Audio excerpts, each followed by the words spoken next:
não parar, não precipitar e não retroceder.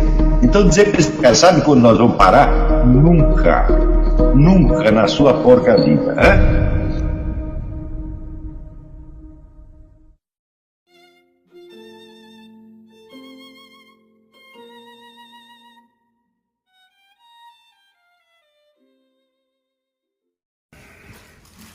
Peraí, deixa ele fazer o barulhinho primeiro. Deixa eu fazer o barulhinho chato primeiro aqui.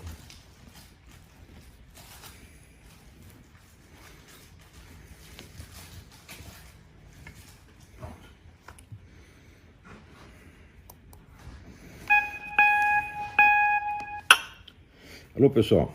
Na última aula eu expliquei alguma coisinha sobre a teoria do signo, mas eu acho que eu fui muito breve e hoje eu gostaria de detalhar alguns aspectos que eu ali só toquei superficialmente.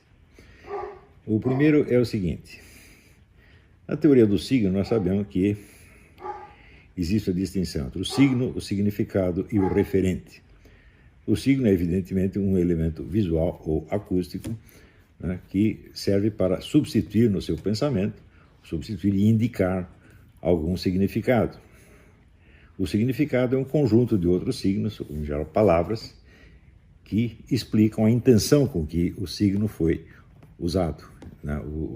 O significado que o falante está atribuindo ao signo. E por fim existe o referente, que é a coisa, o fato ou situação do mundo real a qual aquilo se refere. Então, por exemplo, se você pega a palavra vaca, é um signo. Você pega a definição de vaca, que você encontra no dicionário, é o significado. E o referente é uma vaca real que você vê no pasto. Ora, essa vaca real não é uma palavra, ela mesma não é um signo e nem um significado, ela é uma terceira coisa, é um elemento extraverbal. Não é isso? Esse elemento extraverbal, como qualquer outro, ele não vem com a sua expressão verbal pronta. Existe sempre uma transmutação que nós temos que operar do dado dos sentidos para o mundo verbal. Esses dois mundos, eles são de natureza diferente. Quer dizer, o mundo que você vê, o mundo no qual nós vivemos é uma coisa, e o mundo do discurso é outra. O mundo do discurso é uma parte do mundo real, mas uma parte ínfima. Não é isso? Então, é evidente que sempre existe, na transmutação das experiências em palavras, em discurso, existe sempre alguma dificuldade, a possibilidade de erro é monstruosa. Isto significa o seguinte: quando você pega um discurso no qual você só conhece os signos e os significados, essas palavras evocam para você alguma reação emocional, sentimental que você tem, independentemente do referente. Quer dizer, as próprias palavras têm um peso emocional. Não é isso? Então, elas por si bastam para despertar em você uma reação, independentemente do conhecimento do referente. E isso significa, tragicamente, que em qualquer situação a mentira é mais persuasiva do que a realidade. Porque o discurso da realidade depende do referente. E se você não tiver o referente, então você vai seguir um discurso só de signo e significado. Se você pegar, praticamente, eu tenho ouvido muito discurso de deputados, senadores, né, petistas, solistas, etc, etc. Aquilo é tudo totalmente desprovido de referente, aquilo não se refere a nada. São apenas palavras que provocam reações, palavras que despertam sentimentos. Não precisa buscar o referente e transmutá-lo em discurso. É muito menos trabalhoso. Se você está falando uma mentira, o cara está falando, se você está falando a verdade, o cara está falando a mentira, então é o seguinte: tão logo ele produziu a expressão verbal, o serviço dele está terminado. O seu não está, porque você vai precisar buscar o referente e mostrá-lo de alguma maneira. De alguma maneira que em si mesma não é verbal, embora possa ter uma expressão verbal. Mas, por exemplo, uma sequência de acontecimentos. Você pega o depoimento desse menino do Hans River, né?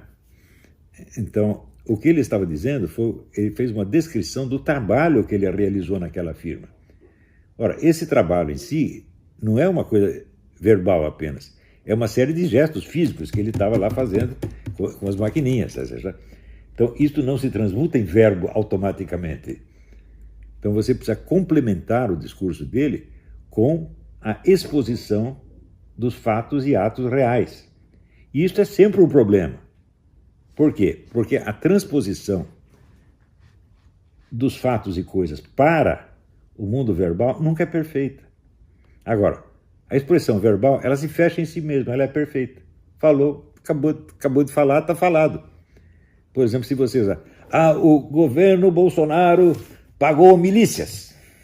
A palavra milícia, você sabe que é uma coisa feia, né? Só que aqui, fato real, isso corresponde. Não precisa corresponder. A palavra milícia já diz tudo. Está entendendo? Então, a mentira tem esse privilégio. Por isso é que é mais fácil você mentir do que você desmentir a mentira. É sempre mais fácil. Não é isso? Então, a mentira, evidentemente, ela, num primeiro instante, ela leva uma tremenda vantagem. Ela não precisa do referente. O efeito verbal, por si, produz o resultado desejado. Né? Outro dia eu vi um post de uma dessas deputadinhas xingando o governo do Bolsonaro de 1000 coisas. Se você perguntar para ela, me dê um exemplo concreto de cada uma dessas coisas que você disse, ela não pode, ela não tem, mas também não precisa, porque o efeito já está desencadeado. Aquelas palavras por si já funcionam. Leiam o meu artigo, Palavra Gatilho, vocês vão ver como é que isso funciona. Não é isso? Então, também acontece o seguinte, que graças a isto, existe no mundo da discussão intelectual um problema gravíssimo.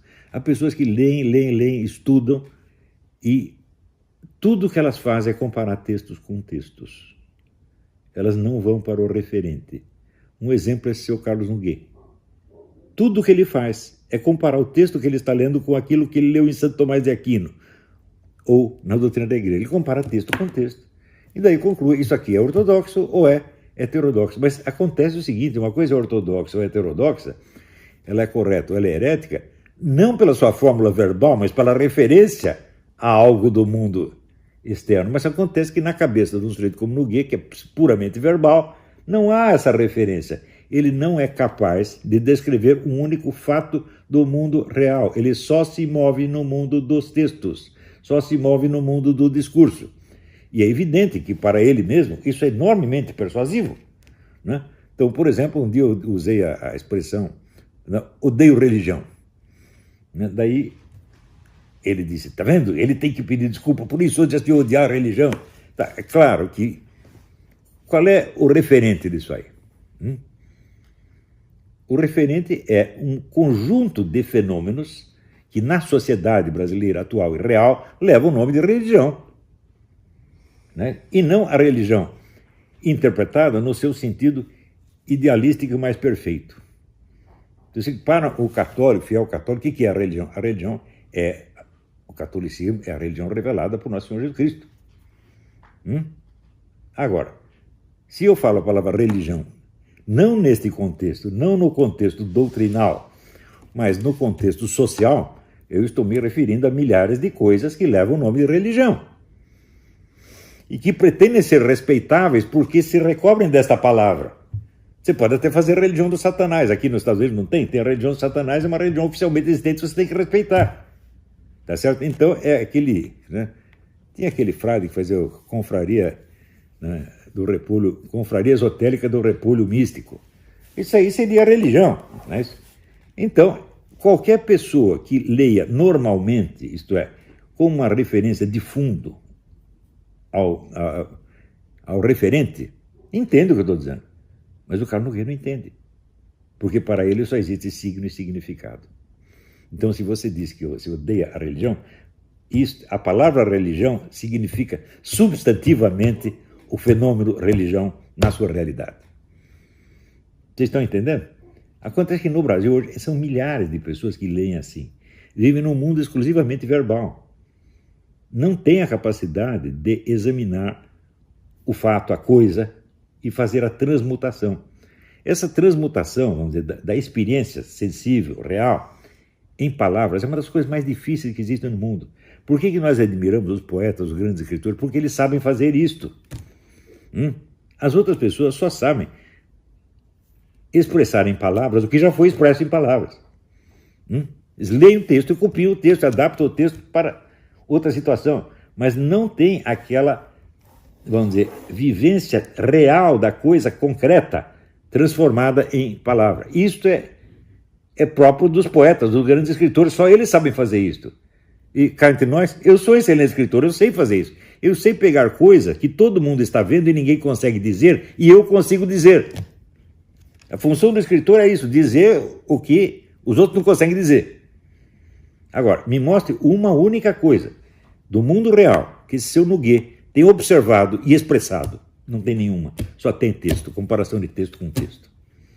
Então, o cara está num mundo que é assim, que é totalmente fictício, onde as palavras não têm referentes. E não é só ele. Se você pegar a nossa esquerda inteira, é assim. O mundo inteiro do seu Júlio Sonzero é assim. O mundo inteiro de todos esses anti-Olavetes é assim. É só palavra gatilho, gente. Então, se diz que um sujeito é herético, eu digo, bom, peraí, no que consiste exatamente a heresia? Que eu saiba, existe uma distinção fundamental que a igreja estabelece entre a heresia material e a heresia formal. Heresia material é quando o sujeito errou em alguma coisa, ele explicou alguma coisa achando que a doutrina da igreja era aquela, sob esse ponto de vista, sob esse aspecto, e não era. Ele errou sem querer. Isso não é uma heresia formal, ele não pode ser condenado por isso, ele é apenas chamado para se corrigir. Agora, quando a heresia formal, quer dizer, ele quis desmentir a igreja, ele quis propositadamente vender como doutrina cristã algo que se opõe ao ensinamento da igreja. Isso é heresia. Ora, nem esta distinção tão óbvia, os nossos amigos, nossos fiscais da ortodoxia ali levam em conta, nem isto. Segundo, quando há, vamos dizer, um risco de heresia, a primeira coisa que o observador tem a obrigação de fazer é se dirigir pessoalmente ao suposto herege e conversar com ele para que ele expresse qual foi a sua real intenção. Ou seja, para você não tomar a fórmula verbal como se fosse definitiva. O cara pode ter dito uma coisa de um jeito, mas ele quis dizer uma outra coisa que você não entendeu na primeira. Eles não fazem isso, eles não têm essa precaução. Eles pegam, o Olavo disse, odeia a religião. Pronto, está feito. Ele toma a expressão verbal como se fosse uma referência substantiva, quando isso não é uma referência, é apenas um significado. O referente é outra coisa. O referente está colocado para além do discurso. O referente é um fenômeno sociológico chamado religião. Agora, se ele acha que odiar a religião é tão bonito, é tão feio, então ele deve achar bonito amar a religião. Neste mesmo sentido. Você tem que amar todas as religiões, então. Você tem que amar tudo que vem sob o nome de religião. Ora, você usa, na conversa humana, nós podemos usar a palavra religião para significar uma coisa ou para significar outra. Religião pode significar, né, a palavra de Deus, a revelação direta, e pode significar um fenômeno sociológico, que são milhares de pseudo-religiões. Você vê, no Brasil existe o registro de religião. Aquilo que nós, cristãos, consideramos pseudo-religião, é registrado legalmente como religião. Não há diferença verbal, não existe a categoria legal de pseudo-religião. Pseudo-religião só existe do ponto de vista da doutrina religiosa, não do ponto de vista legal, do ponto de vista sociológico. Por que eu tenho que explicar isso ao Noguet? Porque o Noguet é analfabeto. É simples. Todos eles são analfabetos. Eles não têm essa noção do referente. Eles vivem num mundo só de palavras. E a palavra vem acompanhada de emoção. Porque ele tem amor à doutrina sagrada. Então, tudo que parece e contra a doutrina sagrada, ele odeia. Ele diz, mas escuta, peraí, como é que você vai fazer uma comparação entre o discurso humano e o discurso divino? Você acha que é fácil? Se eu escrever alguma coisa, é algo que o Olavo de Carvalho pensou. Não é isso? E talvez algo que ele percebeu, tentou descrever, etc, etc. Mas, escutei, quando você vai ler a doutrina sagrada, qual é o referente da doutrina sagrada? O que a doutrina sagrada está falando sobre Deus é o referente, não é isso? Mas quem está ditando a doutrina sagrada? O próprio Deus. Então, o discurso de Deus é parte do referente. Estão entendendo? Ele é uma ação real de Deus no mundo real, ele não é só verbo. Por isso que A Bíblia começa, no princípio era o verbo. Que verbo era esse? Eu falo. Os verbos, eu uso um milhão de verbos e nada começa, porra. Eu falo aí, faça-se a luz e a luz continua apagada. Não é assim? Agora, quando Deus diz faça-se a luz, Ele não está apenas dizendo, Ele não está falando sobre a luz. Ele está produzindo a luz naquela palavra. Então, existe uma diferença brutal, imensa, incomparável entre a doutrina sagrada e as palavras de qualquer ser humano. Portanto, elas não podem ser cotejadas assim. A doutrina sagrada diz isso, mas você diz aquilo. Portanto, você é um herético. Não dá para fazer isso, porra. Primeiro, você precisa ver qual é o referente que está sendo mencionado ali. E ter em conta a diferença do plano, da situação de discurso, num caso e no outro. Estão entendendo? Agora, como é que eu vou explicar isso para um analfabeto como esse Nogueira? Um incapaz, um lesado. Hã? Pode passar a vida inteira e ele não vai entender isso. Por quê? É um homem que se intoxicou só de leituras. E nunca na vida teve que examinar uma situação que não estivesse escrita. Ele nunca escreveu nada sobre algo que ele não tivesse lido. Sobre algo que ele tivesse observado. Nunca teve que pegar uma situação da vida real e transmutar em palavra. Não, ele transforma palavra em palavra. Verbo em verbo. Expressão verbal em expressão verbal. E vive disto. E no Brasil isso engana as pessoas, porque aqui o verbalismo nacional é uma coisa já observada. Você vê James Bryce, que foi embaixador da Inglaterra, ele observou no livro, né, que no Brasil as palavras valiam mais do que as coisas. Toda a elite brasileira vivia só de verbalismo. Verbalismo não quer dizer falar muito, não. É o discurso sem referente, é o discurso no qual a palavra em si mesma produz a reação imediata. Não precisa buscar o referente. Buscar o referente sempre dá trabalho, meu Deus do céu. Por exemplo, se eu estou aqui, eu te digo vaca, e te dou a definição de vaca, e mesmo assim, bom, você entendeu a definição, isso quer dizer que ele sabe o que é uma vaca? Ele diz, me mostre uma vaca. Eu digo, mas não tem nenhuma vaca aqui, como é que eu vou fazer? Eu vou ter que ir lá no pasto com você e mostrar a vaca. Quer dizer, é um trabalho que vai além do verbo, além da palavra. E tudo no mundo dos estudos é assim. Tudo tem referente que tem que ser conhecido por meios que às vezes são não verbais. Na maior parte dos casos são não verbais. A experiência real, por exemplo, né, a expressão com que você vê uma coisa. Eu ouço, por exemplo, o Nogueira falando, eu sei que ele é um entojado, que ele é totalmente falso, que tudo aquilo é fictício. Mas como é que eu fiz isso? Só pela palavra dele ou porque eu vi a expressão dele? Porque eu ouvi a voz dele? E sei que a voz dele é imensamente diferente da minha. Porque eu falo com vocês do mesmo jeito que eu falo na minha casa, com a minha família, com os meus netinhos. E ele não. Ele assume uma pose e tem uma voz impostada, especial, para mostrar que ele é a palavra de Deus falando, ele é a autoridade da igreja. Então, eu vejo isso, eu percebo que é uma palhaçada. E percebo que o cara faz isso porque ele é um fracassado na vida, que no fim da vida decidiu buscar alguma compensação, fingindo para um grupo de moleques ignorantes que ele é um filósofo de importância universal, e tem idiota que acredita. E o que ele faz? Ele pega o texto da doutrina sagrada e compara com o texto do Olavo de Carvalho. E tira a conclusão que ele quer. Não precisa passar pelo referente, ele não precisa saber do que eu estou falando. Ele só se interessa pelo o que. Porque isso é todo o universo dele. Não é à toa que esse cara começou a vida escrevendo um livro de gramática. Este é o mundo dele. A linguagem, a gramática é só isso. Não vai passar disso jamais. Estão entendendo? Agora, o problema não é o Nogueira. O problema é que o nosso congresso inteiro é feito de jeito assim. Não é isso? Eu posso dar, até numa das aulas, eu posso dar alguns exemplos para vocês, né, de discursos que inteirinho, totalmente desprovido de referente, não se refere a nada. Sim, tem signo e significado, e tem, portanto, o significado é uma intenção, a intenção do falante. A intenção bate no peito do ouvinte e já mexe com a emoção dele imediatamente, provoca uma reação. Isto é o reino da mentira. O reino da mentira é o significado sem referente. São coisas que não podem ser verificadas.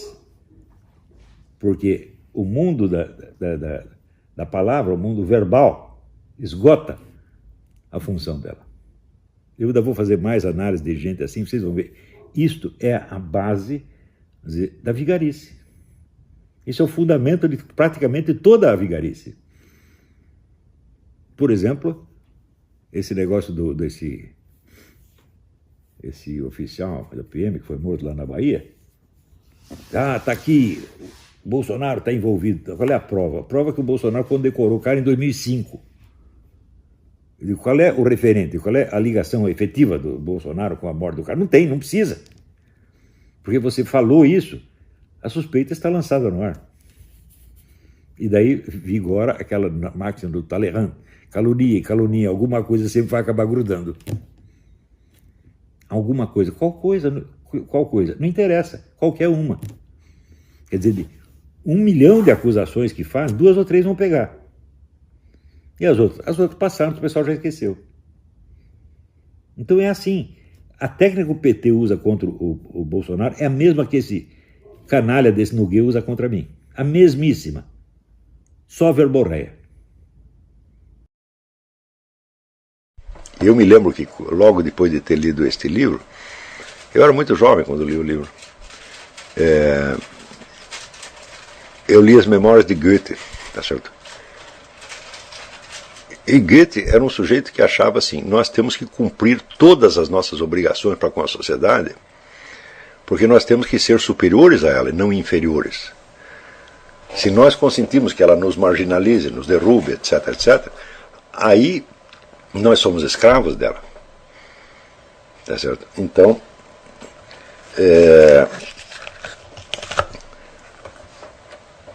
eu me lembro que nessa época eu tinha uma amiga, era uma moça muito bonita e que era muito dada, né? Ela ia para a cama com todo mundo. Então. Não estou criticando, não. Eu adorava ela, achava excelente, menina, bom coração. E lá pelas tantas ela ficou grávida de um sujeito, né? E o sujeito decidiu que não ia assumir o filho, não ia dar ajuda nenhuma para ela, porque ele queria seguir uma carreira artística. Então ele achava, não, se eu for assumir essa responsabilidade, acabou a minha carreira artística, né? Bom, eu sei o seguinte, passaram-se, né, 20 ou 30 anos, o cara não teve carreira artística alguma, tá certo? Que o garoto já está adulto. E enquanto isso, eu naquela altura já tinha, eu creio que tinha 4 ou 5 filhos, né? Eu falei, e eu pensava assim, eu tenho que fazer exatamente o contrário desse sujeito. Quer dizer, eu vou ter que cumprir todas as minhas obrigações, custe o que custar. Claro que eu sempre estava abaixo delas, sempre estava devendo dinheiro, sempre estava atrapalhado, mas eu não posso fugir delas, porque se eu fugir delas, eu vou ser um fracote. E se eu for um fracote, o que interessa a minha bela produção literária? Está entendendo? Vai ser apenas uma fuga. Então, eu nesse tempo eu tinha muita amizade com o Dr. Juan Alfredo César Miller, e o Dr. Juan Alfredo César Miller era um sujeito goetheano, né? A ética que ele seguia era do Goethe, né? Baseado em 3 coisas. O homem deve ser digno, prestativo e bom, né? E o Dr. Miller era a encarnação dessas 3 coisas, era digno, prestativo e bom. Então, lendo ali Goethe, eu vi e falei, pô, isso aqui é importantíssimo. Você não pode fugir das suas obrigações sociais, nenhuma. Claro que às vezes você cumpre imperfeitamente, mas você não pode fugir delas. Porque se você fugir, você se enfraquece. E se você se enfraquece, é aí que você se torna vítima inerme da pressão. Tá entendendo? Então você tem que se esforçar para você ser mais, tentar fazer o máximo para que você seja mais forte do que a pressão da sociedade, não mais fraco. Jamais uma vítima. Né? Jamais dizer, eu gostaria de estudar, mas eu não tenho tempo, eu tenho que trabalhar. Fala, é vagabundo, tu vai trabalhar, estudar e vai pagar todas as tuas dívidas, sustentar a tua família, não me enche o saco e você vai estudar de noite e se vier com reclamação vai levar porrada. Porque eu não tenho dó de você, porque eu sempre fui um sujeito pobre. Eu nunca tive quem me ajudasse, pô. Eu tive que fazer tudo isso sozinho e fiz. Se eu, que sou um merda, fiz, por que você, que é um gostosão, não pode fazer? Tá certo? Então não vem querer que eu fique com dó. Você não vem dizer que você não tem tempo de estudar. Porque se você estudar meia hora por dia, todos os dias, você vai virar um erudito. Eu nunca recomendei que ninguém estudasse mais de 3 horas por dia. Mesmo que você tenha o tempo todo livre, estudo é 3 horas. O que passar disso você não vai assimilar. Né?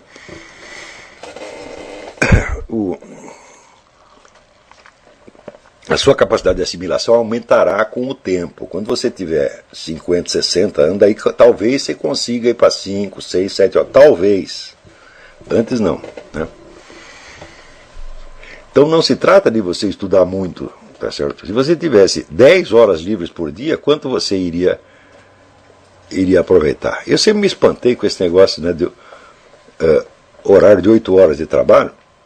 Porque eu sei que dessas 8 horas você trabalha meia hora ou 1 hora só, o resto você perde tempo realmente. Então, 8 horas de estudo também é a mesma coisa. Se tivesse 8 horas livre para estudar todo dia, você ia estudar meia hora, 1 hora. O resto você fica lá apontando lápis, telefonando para seus amigos, vendo programa de sacanagem na internet. É isso que você ia ver. Né?